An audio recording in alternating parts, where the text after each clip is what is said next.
summer job at the new and improved Freddy Fazbear's Pizza. I'm here to talk you through some of the things you can expect to see during your first week here and to help you get started down this new and exciting career path. Now, I want you to forget anything you may have heard about the old location, you know. Some people still have a somewhat negative impression of the company. That old restaurant was kind of left to rot for quite a while, but I want to reassure you, Fazbear Entertainment is committed to family fun and above all, safety. They've spent a small fortune on these new animatronics. Facial recognition, advanced mobility, they even let them walk around during the day. Isn't that neat? But most importantly, they're all tied into some kind of criminal database so they can detect a predator a mile away. Heck, we should be paying them to guard you. Now that being said, no new system is without its kinks. You're only the second guard to work at that location. The first guy finished his week but complained about conditions. We switched him over to the day shift. So, hey, lucky you, right? Mainly he expressed concern that certain characters seemed to move around at night and even attempted to get into his office. Now, from what we know, that should be impossible. That restaurant should be the safest place on Earth. So while our engineers don't really have an explanation for this, the working theory is that the robots were never given a proper night mode. So when it gets quiet, they think they're in the wrong room. So then they go try to find where the people are, and in this case, that's your office. So our temporary solution is this. There's a music box over by the prize counter, and it's rigged to be wound up remotely. So just every once in a while, switch over to the prize counter video feed and wind it up for a few seconds. It doesn't seem to affect all of the animatronics, but it does affect one of them. And as for the rest of them, we have an even easier solution. You see, there may be a minor glitch in the system, something about the robot seeing you as an endoskeleton without his costume on and wanting to stuff you into a suit. So hey, we've given you an empty Freddy Fazbear head. Problem solved. You can put it on any time and leave it on for as long as you want. Eventually anything that wandered in will wander back out. Something else worth mentioning is kind of the quirky modern design of the building. You may have noticed there are no doors for you to close. But hey, you have lights, and even though your flashlight can run out of power, the building cannot. So don't worry about the place going dark. Well, I think that's it. You should be golden. Check the lights, put on the Freddy head if you need to, keep the music box wound up, piece of cake. Have a good night, and I'll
problem? You're a natural.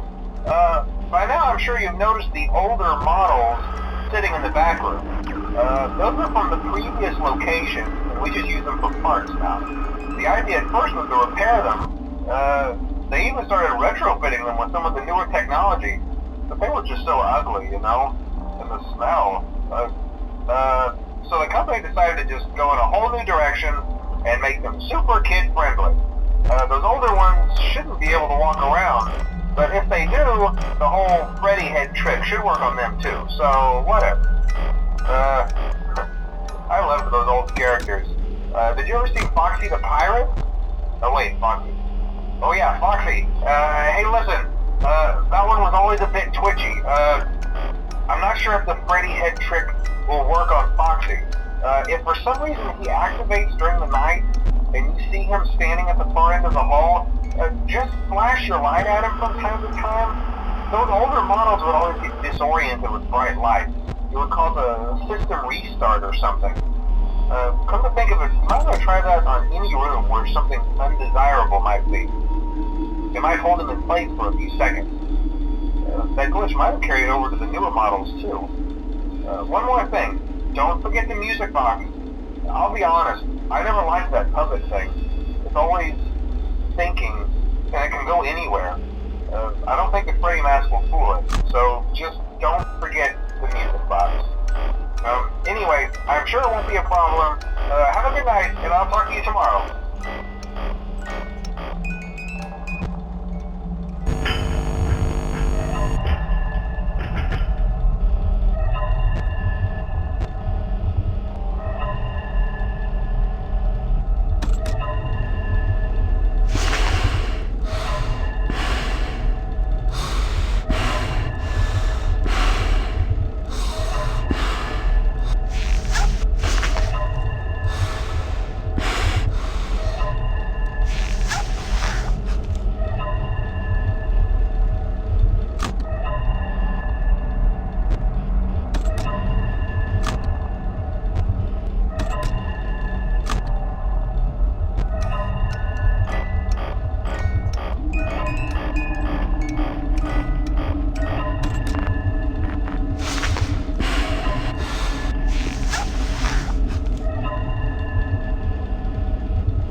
have any problems? Did Foxy ever appear in the hallway? Probably not. I was just curious. Like I said, he was always my favorite. They tried to remake Foxy, you know? They thought the first one was too scary, so they redesigned him to be more kid-friendly instead of in Kids Cove. To keep the toddlers entertained, you know. But kids these days just can't keep their hands to themselves. The staff literally had to put Foxy back together at the end of every shift. Eventually they just stopped trying and left him as some kind of take apart, put back together attraction. Now he's just a mess of parts. I think the employees refer to him as just the mangle. Oh hey, before I go, I wanted to ease your mind about any rumors you might have heard lately. You know how these local stories come and go and seldom mean anything. I can personally assure you that whatever is going on out there, however tragic it may be, has nothing to do with our establishment. It's just all rumor and speculation, people trying to make a buck, you know. Our guard during the day has reported nothing unusual, and he's on watch from opening till close.